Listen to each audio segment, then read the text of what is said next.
Bienvenue sur le podcast d'Equizen Conseil, l'âme des chevaux, le podcast pour connaître son cheval et mieux le comprendre. Bonjour.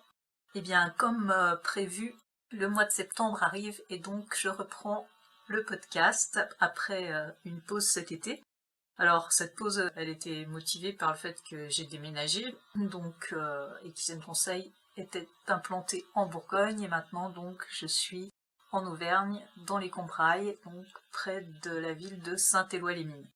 Alors, comment s'est passé ce déménagement pour les chevaux ? Eh bien, ça a été un petit peu compliqué. Donc, au départ, tout était bien. Le transport n'est pas leur activité favorite, hein. C'est quelque chose qui, notamment, stresse pas mal mon cheval. Il a vécu un épisode de transport qui s'est mal passé pour lui, donc sans qu'il y ait rien de grave, mais qui lui a laissé un très mauvais souvenir. Et depuis, il est difficile à embarquer. Et il voyage également très mal. Souvent, il arrive en stress, avec une transpiration, on va dire, excessive. Donc là, il y avait 3 heures de route et c'était quelque chose qui m'inquiétait un petit peu. Alors pour l'embarquement, on va dire que ça s'est pas très bien passé au départ parce que on avait travaillé sur le fait de monter dans le camion, donc ça, tout était bien stabilisé, bien acquis. Néanmoins, je savais que l'étape de fermeture du bas-flanc restait compliquée et effectivement, au départ, j'ai pas réussi à fermer le bas-flanc, donc on a pris notre temps, on y est revenu plusieurs fois, et puis finalement, on a pu embarquer et partir.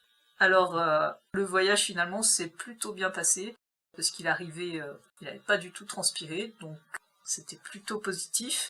Quand il a découvert son nouvel environnement avec ma ponette Fripouille, ma petite ponette Shetland, ils ont même pas pris le temps de faire le tour du pré. Ils ont plongé le nez dans l'herbe et ils ont commencé à brouter. Le soir, ils étaient tranquilles, voilà. Donc c'était plutôt positif. Malheureusement, 3 jours après notre arrivée, le soir, j'arrive pour nourrir et je m'aperçois que Bachi refuse de manger. Il prend sa température, il a 39. Il a les muqueuses très pâles, il est un peu prostré, voilà, on voit que ça ne va pas. Donc j'appelle le vétérinaire parce que le lendemain je dois partir, parce que mon déménagement n'est pas terminé. J'ai ramené les chevaux mais pas les meubles, donc le lendemain je suis censée retourner sur Dijon pour aller chercher mes meubles. Et donc ça m'ennuie beaucoup de partir avec un cheval qui ne va pas bien. Donc je fais venir le vétérinaire le soir pour qu'on puisse faire le diagnostic le plus tôt possible.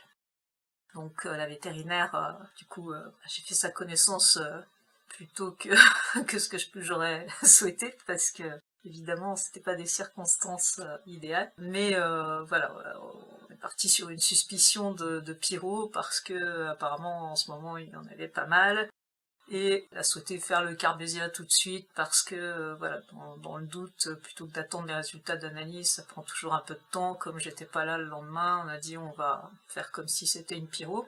Donc Carbésia, Bachi les supporte assez mal. La première fois qu'il a eu un Carbésia, il est parti en colique et que j'ai dû le faire marcher pendant 30 minutes avant que ça commence à s'apaiser. Là, finalement, pas de réaction trop importante, pas d'effet secondaire énorme, donc je suis restée avec 2-3 heures après l'injection pour être sûre que tout allait bien. Et puis le lendemain, plus de fièvre, appétit normal, voilà. En parallèle de ça, on avait remarqué qu'il faisait des mouvements de mâchoire, un petit peu, il s'étirait la mâchoire souvent, et donc on se demandait s'il n'y avait pas un problème dentaire. Alors comme ensuite, les résultats pour la pyro sont revenus négatifs. J'ai décidé de faire venir le dentiste pour vérifier tout ça. Donc, pauvre cheval, un transport de 3 heures, 3 jours après, le vétérinaire, le Cardésia, et ensuite, dans la foulée, le dentiste. Bon, en général, ça se passe pas trop mal avec le dentiste, c'est jamais quelque chose de très agréable pour les chevaux, donc on va dire que ça s'est passé le moins mal possible. Néanmoins, c'était encore un stress supplémentaire. Et depuis, il est assez agité. Dès qu'il voit arriver à l'école, il s'éloigne parce qu'il a fait une association très négative avec le licol, étant donné que dernièrement, il a servi à le faire monter dans le camion, à faire intervenir le vétérinaire, puis le dentiste. Donc là, il a dit stop. Et donc j'ai décidé de lui laisser un peu de temps et de le laisser tranquille pendant une bonne semaine. Passer du temps avec lui, essayer de faire en sorte que la relation s'apaise parce que effectivement il est un peu méfiant, forcément, après une concentration aussi importante d'événements pas très sympas pour lui. Donc voilà où on en est. Sinon, au niveau santé, ça a l'air d'aller. On sait toujours pas pour quelle raison il a eu de la fièvre, puisque finalement le dentiste a dit que il n'y avait rien qui pouvait expliquer une infection qui ait pu déclencher de la fièvre, donc on ne sait pas, en tout cas il en a plus. C'est la deuxième fois qu'il me fait un épisode comme ça où il a plus de 39 et plus, et puis le lendemain plus rien, et on n'arrive pas à identifier pour quelle raison. Au niveau analyse, numération, formule sanguine, on voit qu'il y a quand même des traces d'infection, mais impossible de la localiser, en tout cas extérieurement il n'y a rien, donc c'est un peu compliqué, on surveille. Voilà pour ça, et c'était pour vous parler de la gestion du changement avec les chevaux. Alors c'est vrai que les chevaux c'est des animaux qui apprécient la routine, qui n'aiment pas beaucoup qu'on modifie leur environnement, donc c'est vrai qu'un déménagement, tout comme un changement de pension, pour eux c'est quelque chose d'extrêmement stressant, selon le tempérament du cheval, selon les conditions dans lesquelles il va se retrouver dans son nouvel environnement. Ça va prendre plus ou moins de temps pour que les choses s'apaisent, que le cheval revienne à un état émotionnel positif. Il y a également la phase d'intégration en groupe, donc là, dans mon cas, cette étape-là n'est pas nécessaire puisque mes deux chevaux ont voyagé ensemble et se retrouvent à nouveau ensemble sur le lieu d'arrivée. Mais quand on change de pension, le cheval peut se retrouver dans un nouveau groupe qu'il ne connaît pas.